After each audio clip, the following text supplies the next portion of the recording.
तो आईपीएल 2024 के mini auction से पहले ट्रेड विंडो में गुजरात टाइटंस के फैंस को एक बहुत ही बड़ा झटका लगा जब उनके आईपीएल विनिंग कप्तान और पिछले साल तक उनको रनर अप बनाने वाले कैप्टन हार्दिक पांड्या के मुंबई इंडियंस में ट्रेड होने की खबर आई। और उसके बाद से काफी सारे लोगों का अपना अपना ओपिनियन था कि क्या केन विलियमसन को कप्तान होना चाहिए, क्या शुभमन गिल को कैप्टन होना चाहिए, क्या राशिद खान को कप्तान बनाया जा सकता है। But the better sense prevailed and Shubman Gill is finally the captain of Gujarat Titans for the IPL 2024। तो अब शुभमन गिल के सामने क्या चैलेंजेस होने वाले हैं, ऑक्शन में गुजरात टाइटंस ने कैसा परफॉर्म किया और क्या उनकी स्क्वाड बिना हार्दिक पांड्या के लीडरशिप के आईपीएल जीतने के काबिल है या फिर नहीं, सबके बारे में डिटेल एनालिसिस होने वाला है। और गुजरात टाइटंस की प्लेइंग 11 भी हम यहां पर बनाने वाले हैं, so you have to stick around till the end of this video. लेकिन उससे पहले make sure to click on the subscribe button, press the bell notification, become part of the family, क्योंकि तकरीबन सभी टीमों का एनालिसिस और स्क्वाड रिव्यू हम यहां पर कंप्लीट करने वाले हैं।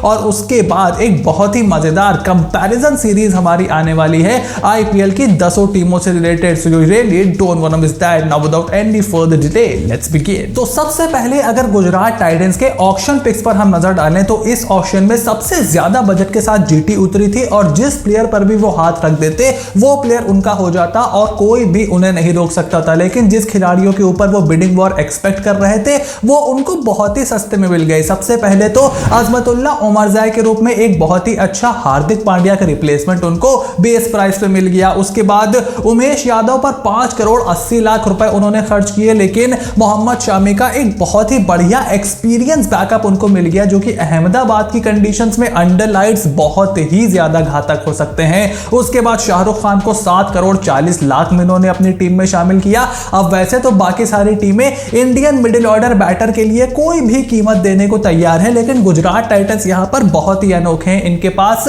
3 इंडियन फिनिशर हैं which is a huge luxury for them. Abhinav Manohar इनके पास हैं, राहुल तेवतिया इनके पास हैं, अब उसमें शाहरुख खान को भी इन्होंने जोड़ लिया है। उसके अलावा डेविड मिलर और राशिद खान जैसे खिलाड़ियों का ऑप्शन भी इनके पास है। मैथ्यू वेड भी ऑस्ट्रेलिया के लिए लोअर ऑर्डर में बैट करते हुए वर्ल्ड कप का सेमीफाइनल जिता चुके हैं, तो बहुत ही तगड़ा इनके पास लोअर मिडिल ऑर्डर है। और खास करके इंडियन प्लेयर जो इनके पास हैं वो भी ऑलरेडी प्रूवन एंड टेस्टेड हैं। उसके बाद सुशांत मिश्रा को 2 करोड़ 20 लाख में इन्होंने खरीदा। कार्तिक त्यागी, सबको एक्सपेक्टेशन थी इंक्लूडिंग माई सेल्फ की बहुत ही एक्सपेंसिव होने वाले हैं, वो महज 60 लाख में इनको मिल गए और किसी भी टीम ने इनको वहां पर चैलेंज नहीं किया।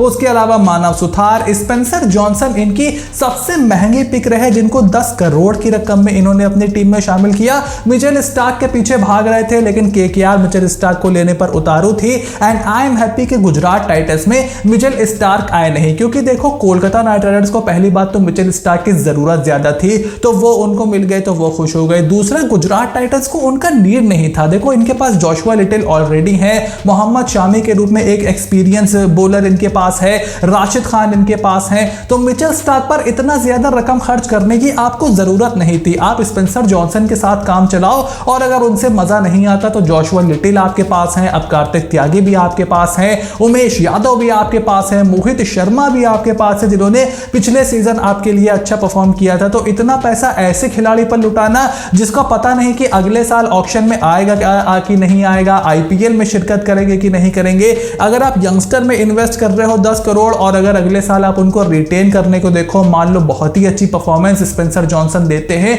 तो वो आपके लिए एक लॉन्ग टर्म ऑप्शन भी है और सस्ता ऑप्शन भी है। उसके अलावा रॉबिन मिन्स को इन्होंने 3 करोड़ 60 लाख की रकम में अपनी टीम में शामिल किया है।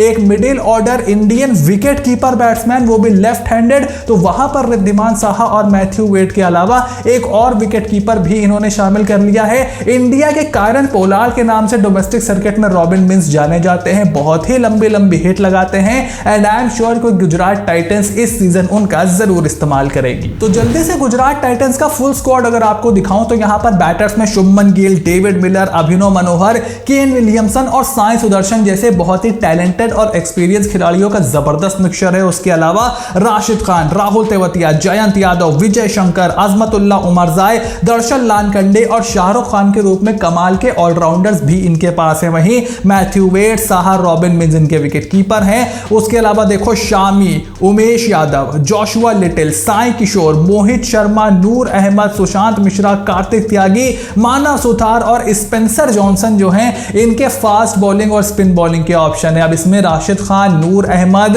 और साई किशोर, जिनको बहुत ज्यादा खेलने का मौका नहीं मिलता। He is a fantastic left arm spinner और लेफ्ट आर्म स्पिनर की हर टीम में जगह होती है। और अगर आपको ऑफ स्पिनर की जरूरत है तो जयंत यादव का विकल्प भी आपके पास है और शाहरुख खान भी अब अच्छी खासी ऑफ स्पिन डालने लग रहे हैं। और ये मत भूलो कि राहुल तेवतिया और विजय शंकर का तो ये बॉलिंग में इस्तेमाल ही नहीं करते हैं, क्योंकि भाई इनके पास ऑप्शन ही इतने ज्यादा है। तो बहुत ही बैलेंस स्क्वाड इनकी यहां पर दिखाई दे रही है और इसीलिए इस टीम में ढेर सारी स्ट्रेंथ है, जिसमें से सबसे बड़ी स्ट्रेंथ मेरे हिसाब से इनकी है एक्सीलेंट मिडिल ऑर्डर बैट्समैन। देखो, मिडिल ऑर्डर टीम का वो एरिया होता है जहां पर बहुत सारी टीमें बहुत मेहनत करने को देखती हैं, बहुत ज्यादा पैसा खर्च करती हैं, लेकिन उसके बाद भी वो मजा उनको नहीं आता। लेकिन गुजरात टाइटंस एक ऐसी टीम है, हमने पहले सीजन में इनके देखा था 2022 में कि हारे हुए ढेर सारे मैच ये जीतते थे। पिछले सीजन भी इन्होंने ऐसे कई मैचेस जीते और राशिद खान नीचे आकर के एमआई के सामने 10-10 छक्के मार रहे हैं और वो नंबर 8 पर बैटिंग करने आते हैं। और अब उसमें शाहरुख खान का ऑप्शन भी इन्होंने जोड़ लिया है, जैसे कि मैंने बताया। So they are looking a fantastic middle order side और उसके अलावा क्वालिटी स्पिन बॉलिंग ऑप्शंस भी इनके पास है। भाई, जिस टीम में राशिद खान हो उस टीम के पास क्वालिटी तो ऑलरेडी आ जाती है, लेकिन उसके साथ साथ नूर अहमद, जिन्होंने पिछले साल बहुत ही जबरदस्त परफॉर्मेंस किया था, और उसके साथ साई किशोर और जयंत यादव का भी बहुत ही एबल बैकअप इनके पास है। आई मीन, साई किशोर की अगर किसी 11 में जगह नहीं बन रही इंपैक्ट प्लेयर का रूल आ जाने के बाद, तो आप अंदाजा लगा सकते हो कि उस टीम के पास कितने ऑप्शन है। बिकॉज साई किशोर टॉल है, लेफ्ट आर्म स्पिनर है and he can be a very good asset for Gujarat Titans, और इस साल उनका इस्तेमाल होते हुए मैं जरूर देखना चाहूंगा। वहीं तीसरी इनकी सबसे बड़ी स्ट्रेंथ है वेरी गुड बैकअप ऑप्शन। अब ये टीम ऐसी है जो अपने फर्स्ट चॉइस प्लेइंग 11 पूरी की पूरी बैठा दे तो तकरीबन उतनी ही स्ट्रॉन्ग टीम ये अपने बैकअप में उतार सकते हैं। देखो, सबसे पहले बॉलिंग में जाए तो शामी का बैकअप एक उमेश यादव है और एक युवा कार्तिक त्यागी भी है, जो कि तकरीबन उसी रफ्तार से गेंदबाजी करते हैं, बहुत ही ज्यादा टैलेंटेड है।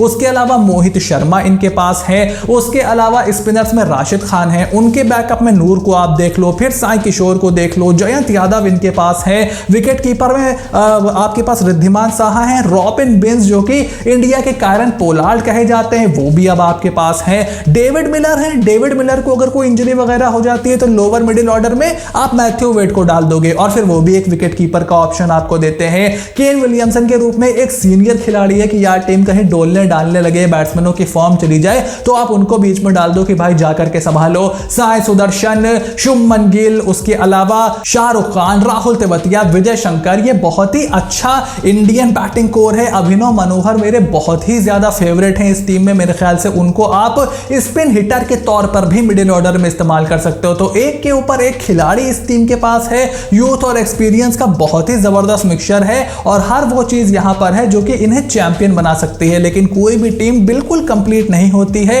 इनके पास भी कुछ वीकनेस है। सबसे बड़ी वीकनेस मेरे हिसाब से इस टीम की हो सकती है lack of fire at the top order. देखो, पिछले साल शुभमन गिल और साहा ने बहुत अच्छी परफॉर्मेंस की थी, लेकिन क्या रिद्धिमान साहा से साल दर साल आप उसी तरीके का फायर पावर प्ले में एक्सपेक्ट कर सकते हो? इसीलिए मुझे लगता था कि शायद ये किसी टॉप ऑर्डर बैशर की तरफ जा सकते हैं, जैसे फिन एलन या फिर जैसे फिल सॉल्ट की तरफ ये जा सकते हैं। लेकिन इन्होंने साहा पर भरोसा जताया है और कोई भी विकेटकीपर विदेशी इन्होंने मैथ्यू वेड के अलावा अपनी टीम में शामिल नहीं किया है। केएस भरत को ये रिलीज कर चुके हैं, वहां पर ये रॉबिन मिन्स को लेकर के आए हैं। उर्विल पटेल इनके पास थे, उन्होंने भी उनको भी रिलीज कर दिया है। सो यहां पर फायर पावर का थोड़ा सा इशू हो सकता है। अगर साई सुदर्शन को आप कंटेन कर लो, गिल को आप कंटेन कर लो, जो शुरुआत में थोड़ा सा समय लेते हैं, तो पावर प्ले में तेजी से रन बनाना इस टीम की एक समस्या हो सकती है। और दूसरी वीकनेस मेरे हिसाब से इस टीम की है कि Shubman Gill is filling the shoes of a successful IPL captain Hardik Pandya.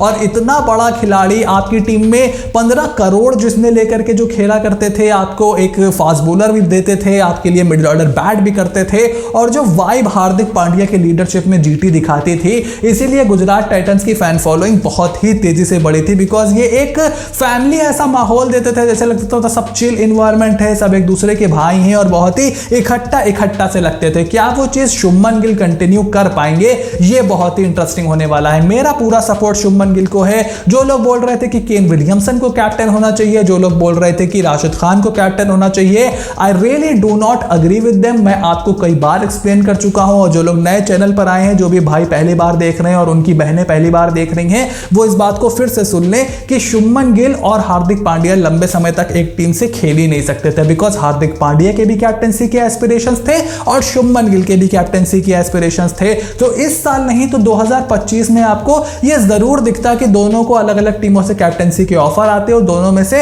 एक टीम छोड़ने के लिए जरूर तैयार हो जाता। अब ये एक साल पहले हो गया, हार्दिक पांड्या मुंबई में चले गए और जीटी ने कहा कि भाई शुभमन गिल को अपने पास रखने का सबसे तगड़ा तरीका यह है कि इनको आप कप्तान बना दो। एक बार आप टीम का कैप्टन उनको बना दोगे, अहमदाबाद में वो बहुत रन बनाते ही बनाते हैं, तो उनको भी टीम से थोड़ा और लगाव हो जाएगा। वरना अगले साल का क्या भरोसा, एसआरएच उनको कैप्टेंसी ऑफर कर दे, केकेआर उनको कैप्टेंसी ऑफर कर दे, आप भी उनको ऑफर करो, लेकिन उनका मूड बन जाए कि यार केकेआर चलते हैं, वो तो मेरी पुरानी टीम है, यार एसआरएच चलते हैं, वहां पर मुझे कुछ और मिल जाएगा। So things could have been different next year. So ये बहुत ही अच्छा डिसीजन है और अब शुभमन गिल का वक्त भी आ गया है कप्तानी करने का। आप इस साल उनको कप्तान बनाओ, अगले साल उनको एक बार और देखो, 2-3 साल उनको लगेंगे। मैं ये नहीं कह रहा कि वो इसी साल आपको आईपीएल जिता देंगे, but this is the best time for Shubman Gill to start his leadership journey in the IPL. तो अब आखिर गुजरात टाइटंस की प्लेइंग 11 क्या होगी? देखो मेरे हिसाब से साहा और शुभमन गिल एक ही सक्सेसफुल जोड़ी ही पारी की शुरुआत करेगी। नंबर 3 पे साई सुदर्शन होंगे, नंबर 4 पर मैं अजमतुल्लाह उमरजाई को खिलाऊंगा जहां पर हार्दिक खेला करते थे,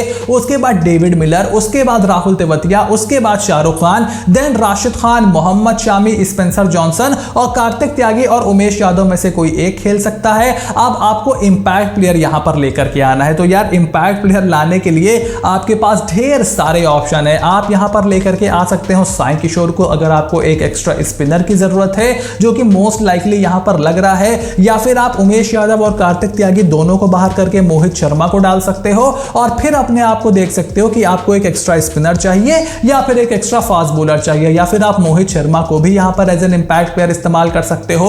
ऑप्शन इस टीम के पास बहुत सारे हैं एज एन इंपैक्ट प्लेयर लाने के लिए और अकॉर्डिंग टू द कंडीशंस आप उसको अच्छे से यूटिलाइज भी कर सकते हो। सो बहुत ही तगड़ी टीम ये नजर आ रही है।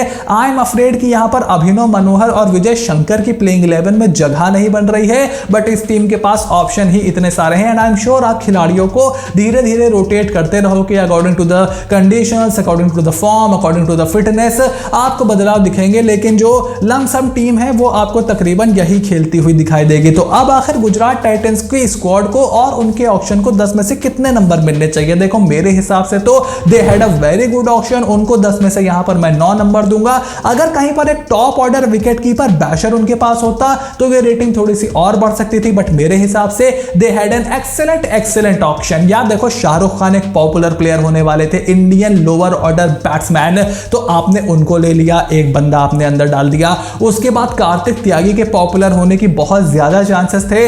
आई डोंट नो कि उनके पीछे बहुत सारी टीम क्यों नहीं भागी, बट वो भी आपने अपनी टीम में डाल दिया। एक और आपके पास तेज गेंदबाज हो गया मिचेल स्टार्क और उनके ऑस्ट्रेलिया से ही आने वाले उन्हीं के जैसे left arm seamer Spencer Johnson यहां पर एक्सपेंसिव हो सकते थे, तो स्पेंसर जॉनसन को आपने अपनी टीम में शामिल कर लिया। पैट कमिंस में आप बहुत ज्यादा इंटरेस्टेड दिखाई नहीं दिए, अलजारी वगैरह को तो आपने रिलीज ही किया था, तो उनको लेने की बहुत ज्यादा जरूरत भी नहीं थी। तो आई थिंक कि जो भी खिलाड़ी ये ले सकते थे सबको इन्होंने ले लिया है। पूरी की पूरी टीम यहां पर पैक है, पूरा स्टॉक इनका इकट्ठा है, सिर्फ एक टॉप ऑर्डर बैशर की कमी है, but I think they trust Riddhiman Saha to do the job. तो आपके हिसाब से आईपीएल 2024 में क्या गुजरात टाइटंस सबसे स्ट्रॉन्ग टीम नजर आ रही है? देखो मुझे तो one of the strongest team ये जरूर लग रही है, लेकिन आप अपना ओपिनियन कमेंट बॉक्स में लिख करके जरूर बताओ और चैनल को सब्सक्राइब कर लो, नोटिफिकेशन की घंटी बजा करके रखो, because I am really excited to see कि शुभमन गिल लीडरशिप में किस तरीके का खेल दिखाते हैं, खास करके